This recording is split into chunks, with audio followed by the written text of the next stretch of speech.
നമസ്കാരം. മലയാളി വാർത്തയിലേക്ക് സ്വാഗതം.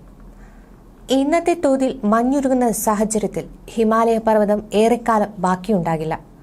ആഗോളതാപനത്തെ തുടർന്ന് ഹിമാലയത്തിന്റെ ഉരുകലിന് വേഗം കൂടിക്കൂടി വരികയാണ്. ഇന്നത്തെ തോതിൽ ഹിമാലയം ഉരുകിയാൽ ഇന്ത്യ ഉൾപ്പെടെ രാജ്യങ്ങളിലെ 80 കോടി ജനങ്ങൾക്ക് ശുദ്ധജലം മുടങ്ങുമെന്നാണ് പഠനങ്ങൾ പുറത്തുവരുന്നത്. ഭൂമിയുടെ മൂന്നാം ധ്രുവം എന്ന് വിശേഷിക്കപ്പെടുന്ന ഹിമാലയത്തിൽ ഇപ്പോൾ 60,000 കോടി ടൺ മഞ്ഞുണ്ട് എന്നാണ് ഏകദേശ കണക്ക്.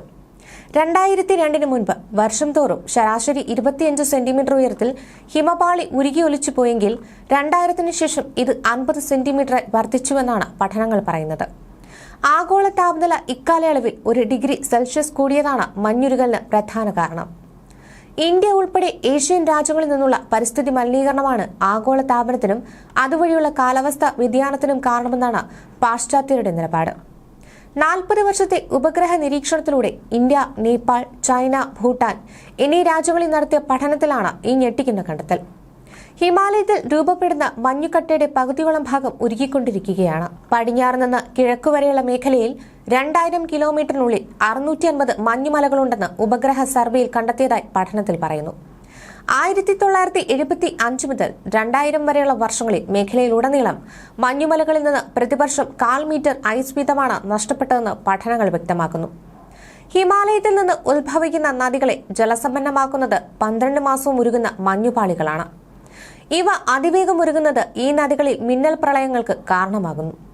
മഞ്ഞുപാളികൾ ഇല്ലാതാകുന്നതോടെ പുഴകളും ഇല്ലാതാകുന്ന സാഹചര്യമുണ്ടാകും. സമുദ്രജലനിരപ്പിൽ ഉണ്ടാകുന്ന മാറ്റത്തിന്റെ തോത് കൃത്യമായി രേഖപ്പെടുത്തിയത് നാസ നടത്തിയ പഠനത്തിലൂടെയാണ്. നിർണായകമായ പല കണ്ടെത്തലുകളും ഈ പഠനത്തിലൂടെ നാസ പുറത്തുവിട്ടിരുന്നു. 2 ദശാബ്ദങ്ങൾക്കുള്ളിൽ ശരാശരി 90 സെന്റിമീറ്റർ വരെ കടൽ ജലനിരപ്പ് ഉയരാമെന്നാണ് പഠനം. ഇതുതന്നെ അപകടകരമാണെന്നിരിക്കെ ഭൂമിയിൽ ബാക്കിയുള്ള എല്ലാ മഞ്ഞും ഉരുകി വെള്ളമായാൽ കടൽ നിരപ്പ് ഉയർന്ന് ഒട്ടേറെ നഗരങ്ങളിലും ജനവാസ മേഖലകളിലും വെള്ളത്തിലാകും. കടൽ നിരപ്പ് ഇന്നത്തെ തോതിൽ ഉയർന്നാൽ ഓസ്ട്രേലിയ ഭൂഖണ്ഡം 2ആയി പിളരുമെന്നും സിഡ്നി നഗരം കടലിനടിയിലാകുമെന്നും പഠനം പറയുന്നു.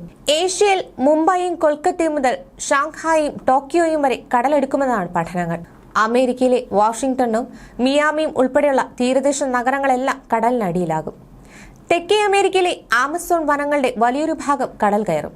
ആഫ്രിക്കയുടെ 1/5 ഭാഗവും കടലെടുക്കുമെന്നാണ് നിരീക്ഷണം. ഇന്നത്തെ തോതിൽ ഹിമാലയം ഉരുകി തീരാൻ സാധാരണഗതിയിൽ 5000 വർഷം വരെ എടുക്കാം. പക്ഷേ ഇപ്പോഴത്തെ അസാധാരണ സാഹചര്യത്തിൽ മഞ്ഞുരുക്കം അതിവേഗത്തിലാണ്. 7 രാജ്യങ്ങളിലായാണ് ഹിമാലയം വിസ്തൃതമായി കിടക്കുന്നത്. India, Nepal, Bhutan, China, Pakistan, Afghanistan, Myanmar എന്നിവയാണ് ഈ രാജ്യങ്ങൾ. ലോകത്തിലെ പ്രധാനപ്പെട്ട 4 നദീതട വ്യവസ്ഥകളുടെയും ഉത്ഭവസ്ഥാനവും ഇതിലാണ്. സിന്ധു, ഗംഗ, ബ്രഹ്മപുത്ര, യാങ്സെ എന്നിവയാണ് ഹിമാലയ വെള്ളം വഹിക്കുന്ന നദികൾ. 130 കോടി ജനങ്ങൾ ഹിമാലയൻ നദീതടങ്ങളെ ആശ്രയിക്കുന്നുണ്ട്. 21ാം നൂറ്റാണ്ട് പൂർത്തിയാകുമ്പോൾ ഹിന്ദുക്കുഷ് മേഖലയിലെ 45% മുതൽ 90% വരെ മഞ്ഞ് ഉരുകിയില്ലാതാകും. കുടിവെള്ളം, വൈദ്യുതോൽപാദനം എന്നിങ്ങനെ 190 കോടി ജനങ്ങളെ ബാധിക്കുന്ന പ്രതിസന്ധിയാണ് ഈ നൂറ്റാണ്ടിനപ്പുറം ഗുരുതരമാകാൻ പോകുന്നതെന്നാണ് ശാസ്ത്രജ്ഞർ പറയുന്നത്. ന്യൂസ് ഡെസ്ക്, മലയാളി വാർത്ത.